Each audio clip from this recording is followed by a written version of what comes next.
পৃথিবীর সকল প্রাণীর জবান থাকলেও মাছের জবান নেই কেন, আর মাছেরা পানিতেই কেন বসবাস করে? এক ব্যক্তি হজরত আলী রাদিয়াল্লাহু তাআলা আনহুকে এই প্রশ্ন করলেন। হজরত আলী রাদিয়াল্লাহু তাআলা আনহু উত্তরে বললেন, জেনে রেখো, আল্লাহ তাআলা মাছের মুখেও জবান দিয়েছিলেন। তারা কথা বলতে পারত, জমিনে চলাচল করতেও পারত, কিন্তু আফসোস, এই মাছ নিজের উপরে জুলুম করেছে, যার ফলে আল্লাহ তাআলা তার থেকে কথা বলার ক্ষমতা কেড়ে নিয়েছেন এবং তারপরে জমিনে চলাচল করার ক্ষমতাও কেড়ে নিয়েছেন। সম্পূর্ণরূপে তাদেরকে শুধুমাত্র এক জলজ প্রাণীতে পরিণত করেছে। সেই আগন্তুক ব্যক্তি জিজ্ঞাসা করল, হে আলী, মাছেরা নিজের উপর কি জুলুম করেছে? হজরত আলী উত্তরে বললেন, যখন আল্লাহ তাআলা হজরত আদম আলাইহিস সালামকে সৃষ্টি করার পর সমস্ত ফেরেশতাদেরকে নির্দেশ দিলেন যে তোমরা সকলে আদমকে সিজদা করো।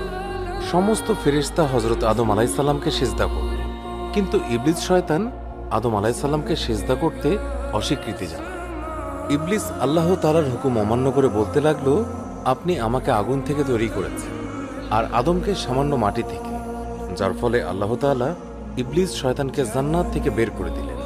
ইবলিস শয়তান জান্নাত থেকে বিতাড়িত হয়ে অভিশপ্ত এবং কুৎসিত রূপে দুনিয়াতে জমিনে এসে পড়ল এবং চিৎকার করে জমিনের সমস্ত মাখলুকদের বলতে লাগলো, সাবধান, মানুষ এসে পৃথিবীর বুকে জুলুম অত্যাচার করে বেড়াবে।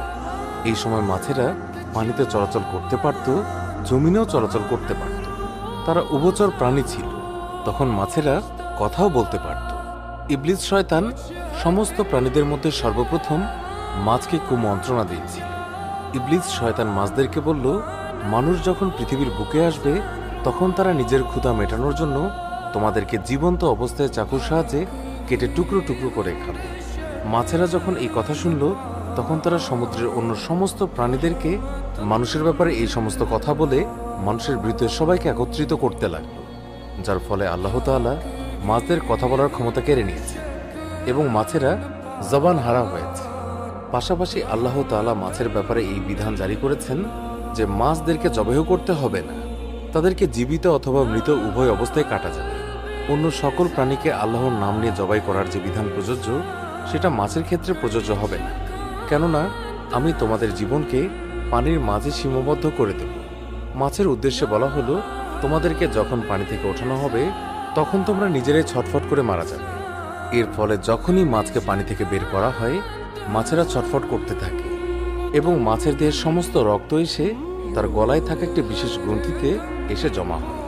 আর এই কারণে মাছকে খাওয়ার জন্য বিশেষ প্রক্রিয়ায় জবাই করার কোনো আবশ্যকতা নেই, কেননা ইসলামে জবেহ করার বিধান এই জন্য দেয়া হয়েছে যাতে পশুর শরীরের রগের মাঝে প্রবাহিত সমস্ত রক্ত মাংস থেকে আলাদা হয়ে যায় এবং মাংসের গুণাগুণ অক্ষুণ্ণ থাকে, জীবাণুমুক্ত অবস্থায় স্বাস্থ্যকর থাকে।